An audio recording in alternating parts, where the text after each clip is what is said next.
नमस्कार दोस्तों, कल्पना कीजिए हजारों किलोमीटर दूर पैसिफिक ओशन में पानी गर्म होता है, लेकिन उसका असर भारत की बारिश, गर्मी, खेती, महंगाई और हमारी रोजमर्रा की जिंदगी पर पड़ता है। कहीं सूखा पड़ता है, कहीं बाढ़ आती है, कहीं रिकॉर्ड तोड़ गर्मी पड़ती है और कहीं लाखों लोगों की सेहत खतरे में आ जाती है। ये कोई कहानी नहीं है, ये विज्ञान है और इस रहस्यमयी शक्ति का नाम है एल नीनो। आज मैं आपको बताऊंगा एल नीनो क्या है, ये कैसे बनता है, भारत पर इसका असर क्यों होता है, 2026 में नया खतरा क्या है, क्या 2026 का वर्ष सुपर एल नीनो का संकट है और भविष्य में ये कितना बड़ा संकट बन सकता है। तो वीडियो अंत तक जरूर देखिए। एल नीनो क्या है?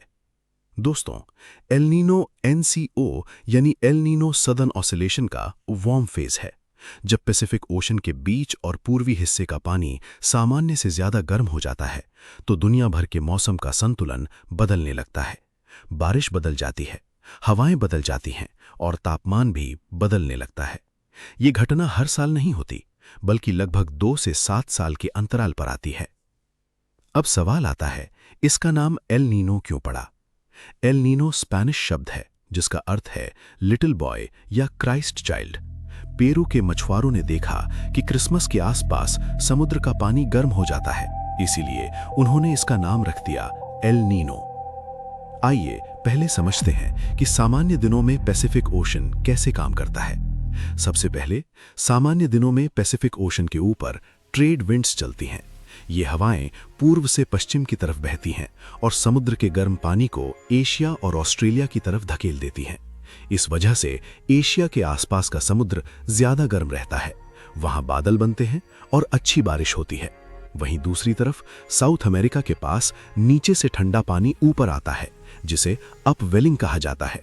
यह ठंडा पानी समुद्र को संतुलित रखता है और मछलियों के लिए बहुत जरूरी होता है। लेकिन जब यही ट्रेड विंड्स कमजोर पड़ने लगती हैं, तो पूरा सिस्टम बदल जाता है।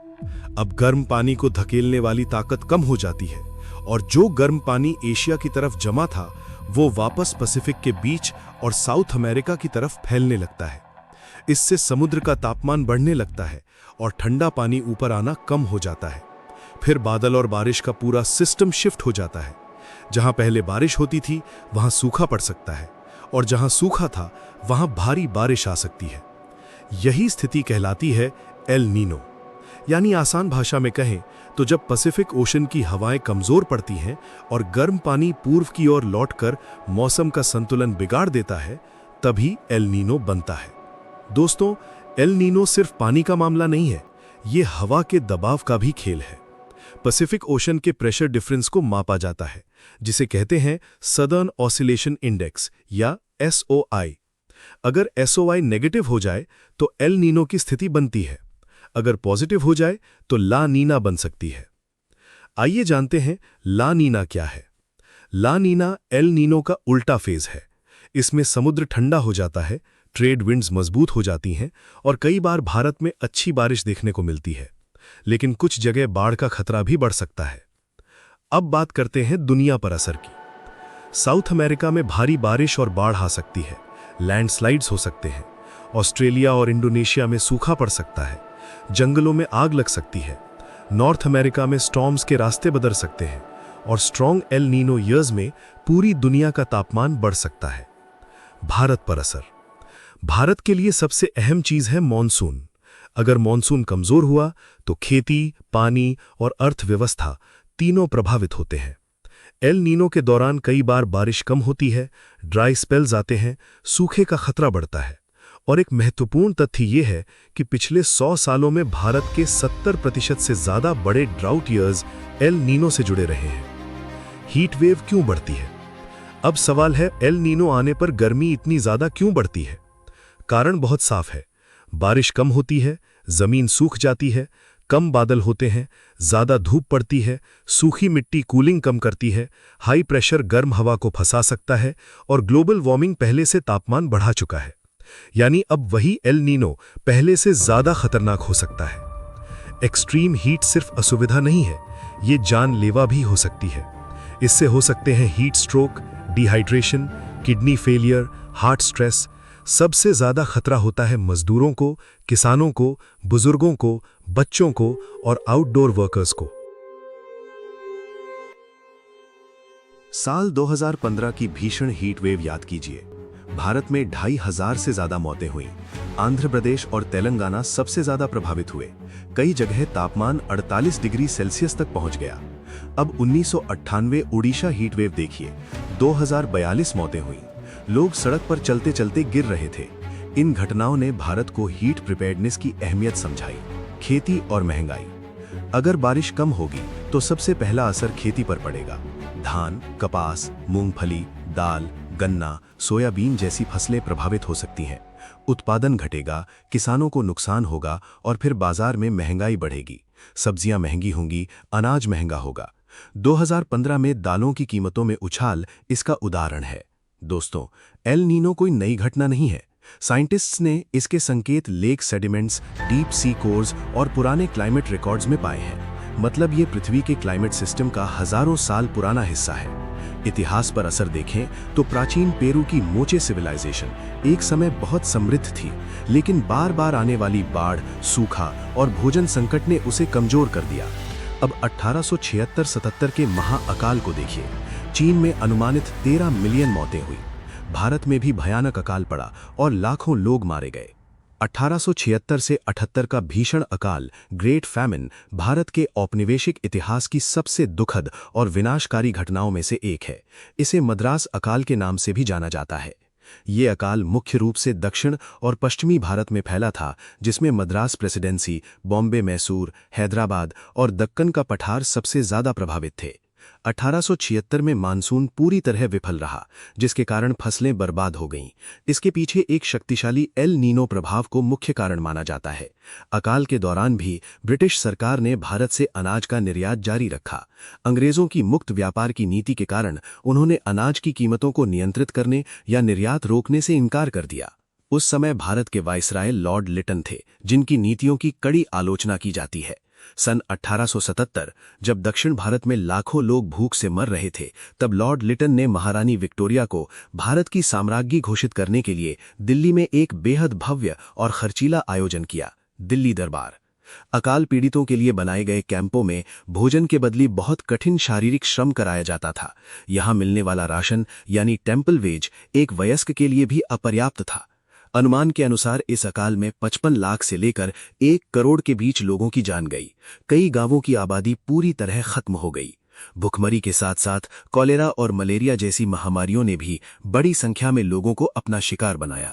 लोग भोजन की तलाश में अपने घरों को छोड़कर शहरों की ओर निकल पड़े, जिससे सामाजिक ढांचा चरमरा गया। इस त्रासदी के बाद ब्रिटिश सरकार को अपनी नीतियों पर पुनर्विचार करना पड़ा। स्ट्रेची आयोग 1878 में रिचर्ड स्ट्रेची की अध्यक्षता में पहला अकाल आयोग नियुक्त किया गया। अकाल कोड, इस आयोग की सिफारिशों के आधार पर 1883 में अकाल कोड तैयार किया गया, ताकि भविष्य में ऐसी स्थितियों से निपटने के लिए नियम बनाए जा सकें।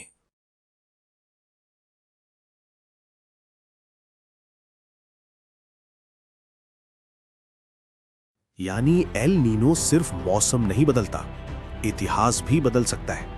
1997-98 सुपर एल नीनो, ये मॉडर्न हिस्ट्री के सबसे शक्तिशाली एल नीनो इवेंट्स में से एक था।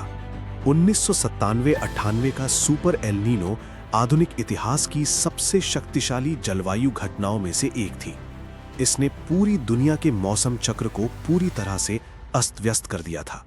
1997-98 के दौरान समुद्र की सतह का तापमान सामान्य से लगभग 3 से 4 सेल्सियस अधिक रिकॉर्ड किया गया था, जो एक रिकॉर्ड था।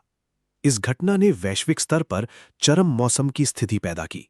दक्षिण अमेरिका, पेरू और इक्वाडोर जैसे देशों में भारी बारिश और विनाशकारी बाढ़ आई। एशिया और ऑस्ट्रेलिया, इंडोनेशिया, मलेशिया और ऑस्ट्रेलिया के कुछ हिस्सों में भीषण सूखा पड़ा। जंगलों में भीषण आग लगी, जिससे दक्षिण पूर्वी एशिया में महीनों तक धुंध छाई रही। उत्तरी अमेरिका के कैलिफोर्निया में रिकॉर्ड तोड़ बारिश हुई, जबकि उत्तर पूर्वी हिस्सों में असामान्य रूप से गर्म सर्दियां देखी गईं। पेरू और इक्वाडोर में बाढ़ आई, इंडोनेशिया में सूखा पड़ा, जंगलों में आग लगी। दुनिया की लगभग 16% कोरल रीफ्स प्रभावित हुईं और अनुमानित 35 से 45 बिलियन डॉलर्स का आर्थिक नुकसान हुआ। और अब सबसे अहम सवाल, 2026 वर्ष में सुपर एल नीनो का खतरा मंडरा रहा है और अब सबसे अहम सवाल, 2026 में क्या होने वाला है? कई एजेंसीज के अनुसार पैसिफिक ओशन तेजी से गर्म हो रहा है। मई-जुलाई 2026 में सिग्नल्स मजबूत हो सकते हैं, अगस्त-सितंबर में मानसून पर असर दिख सकता है। ईयर एंड तक पीक बनने की संभावना जताई जा रही है। कुछ लोग इसे सुपर एल नीनो रिस्क भी कह रहे हैं। भारत ने 2026 में अर्ली हीट वेव महसूस करनी शुरू कर दी है। कई राज्यों में 40 डिग्री सेल्सियस प्लस तापमान दर्ज हुआ। कुछ जगह 42 डिग्री सेल्सियस से ऊपर गया। राजस्थान के कुछ क्षेत्रों में 48 से 50 डिग्री सेल्सियस के करीब तापमान पहुंचा। गुजरात, राजस्थान, दिल्ली, विदर्भ, उड़ीसा, तेलंगाना जैसे क्षेत्र ज्यादा प्रभावित हो सकते हैं। फोरकास्ट्स के अनुसार मानसून बिलो नॉर्मल रह सकता है। बारिश औसत का लगभग 92 से 94% रह सकती है। अगर ऐसा हुआ तो खरीफ फसलें प्रभावित होंगी, पानी संकट बढ़ेगा और फूड इन्फ्लेशन बढ़ सकती है। बचाव कैसे करें? खूब पानी पिएं, ORS रखें, दोपहर की धूप से बचें, हल्के कपड़े पहनें। सरकार को भी हीट एक्शन प्लान्स बनाने चाहिए। किसान वेदर अपडेट्स फॉलो करें, वाटर मैनेजमेंट करें, क्रॉप प्लानिंग बदलें। क्लाइमेट चेंज शायद एल नीनो को पैदा ना करे, लेकिन उसके असर को और ज्यादा खतरनाक बना सकता है। इसलिए भविष्य में हीट वेव ज्यादा सीवियर हो सकती है, हैवी रेनफॉल ज्यादा इंटेंस हो सकती है, ड्राउट ज्यादा डैमेजिंग हो सकता है और तापमान 50 डिग्री सेल्सियस तक महसूस हो सकता है। दोस्तों, एल नीनो सिर्फ समुद्र का गर्म पानी नहीं है, ये एक ग्लोबल चेन रिएक्शन है जो बारिश बदलता है, गर्मी बढ़ाता है, खेती हिलाता है, महंगाई बढ़ाता है और इंसानी जीवन को प्रभावित करता है। पैसिफिक ओशन की हलचल आपके शहर की गर्मी, आपके खेत की बारिश और आपकी जेब तक असर डाल सकती है। यही है एल नीनो की असली ताकत।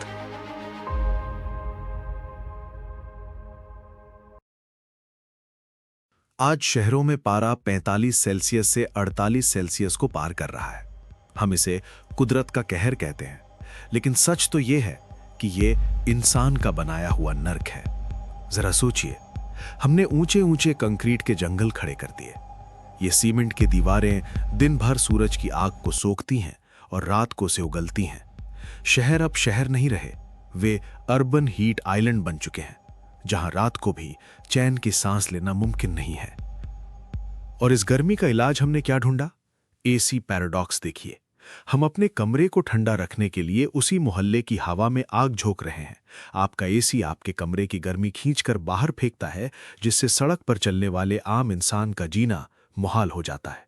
ये एक ऐसा दुष्चक्र है जहां हम खुद को बचाने के लिए पूरी दुनिया को जला रहे हैं।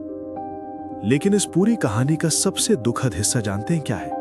वो मजदूर जो दोपहर के 2 बजे जब आसमान से आग बरस रही होती है, तब कंक्रीट की उन तपती छतों पर आपके लिए घर बना रहा होता है। उसके पास ना एसी है, ना कूलर। उसकी छत टीन की है जो दोपहर में भट्टी बन जाती है। जिस इंसान का इस गर्मी को बढ़ाने में सबसे कम योगदान है, वही इंसान आज हीट वेव की सबसे पहली और सबसे बड़ी कीमत अपनी जान देकर चुका रहा है। ये सिर्फ मौसम का बदलना नहीं है, ये क्लाइमेट इनजस्टिस है, एक सामाजिक अन्याय। एक तरफ वो वर्ग है जो बिजली जलाकर ठंडक खरीद रहा है और दूसरी तरफ वो मजदूर है जो पसीना बहाकर मौत को मात देने की कोशिश कर रहा है। सवाल ये नहीं है कि गर्मी क्यों बढ़ रही है, सवाल ये है कि क्या हमारा विकास इतना खुदगर्ज हो गया है कि हमें दूसरों का दम घुटता हुआ दिखाई ही नहीं देता। हर साल 5 जून वर्ल्ड एनवायरनमेंट डे को सोशल मीडिया फीड्स पेड़ों की तस्वीरों से भर जाती हैं, लेकिन इसकी हकीकत क्या है? लोग पेड़ तो लगा देते हैं, लेकिन उनमें से 80% पेड़ 1 महीने भी जीवित नहीं रह पाते। पेड़ लगाना एक इवेंट बन गया है, जबकि पेड़ को पालना एक जिम्मेदारी है। प्रजाति का चुनाव। अक्सर दिखावे के लिए ऐसे विदेशी या सजावटी पौधे लगा दिए जाते हैं जो स्थानीय पर्यावरण के लिए सही नहीं होते। टोकनिज्म। एक फोटो खिंचवाने के बाद उस पौधे को पानी देना भी लोग भूल जाते हैं। ये जागरूकता सिर्फ डिजिटल है, धरातल पर नहीं। दूसरी तरफ विकास के नाम पर जो तबाही होती है, उसका पैमाना इतना बड़ा है कि आम इंसान की सोच से बाहर है। हजारों एकड़ की बली, हाईवेज, रेलवे लाइंस, डैम्स और माइनिंग के लिए एक झटके में दशकों पुराने लाखों पेड़ों को काट दिया जाता है। एक 50 साल पुराना बरगद का पेड़ जो ऑक्सीजन और इकोसिस्टम देता है, उसकी कमी 100 नए पौधे भी पूरी नहीं कर सकते। कंपेंसेटरी एफॉरेस्टेशन यानी कैंपा। सरकार का नियम है कि अगर एक पेड़ कटेगा तो उसके बदले 10 पौधे लगाए जाएंगे, लेकिन कागजों पर लगे ये जंगल असल में कभी उस पुराने प्राकृतिक जंगल की जगह नहीं ले पाते। पुराने जंगलों का अपना एक बायोडायवर्सिटी होता है जो नए पौधों में नहीं होता।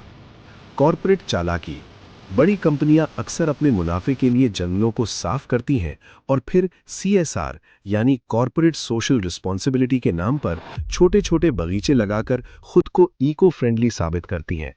असली समस्या ये है कि हम पुराने पेड़ों को बचाने के बजाय नए पौधे लगाने पर ज्यादा ध्यान दे रहे हैं। एक पुराने पेड़ को काटना एक पूरी सभ्यता को खत्म करने जैसा है। सरकार विकास के नाम पर जो पेड़ काटती है, उसकी भरपाई जनता के गमलों में लगे पौधों से कभी नहीं हो सकती। अब बात सिर्फ 3 रास्तों पर आकर टिक गई है। जिगरा दिखाओ, शहर छोड़ो, गांव में जमीन खरीदो और इतने पेड़ लगाओ कि कुदरत के बीच चैन से रह सको, या फिर गुलाम बन जाओ। एसी खरीदो, खुद को कमरे में कैद करो और बाहर की दुनिया को भट्टी बनने के लिए छोड़ दो, या फिर बगावत करो, सरकार और कंपनियों के उस विकास का विरोध करो जो तरक्की के नाम पर जंगलों का कत्लेआम कर रही है। फैसला आपका है। ऐसे ही दमदार एपिसोड्स के लिए चैनल को सब्सक्राइब करना मत भूलिए। वीडियो पसंद आया हो तो लाइक, शेयर और सब्सक्राइब जरूर करें।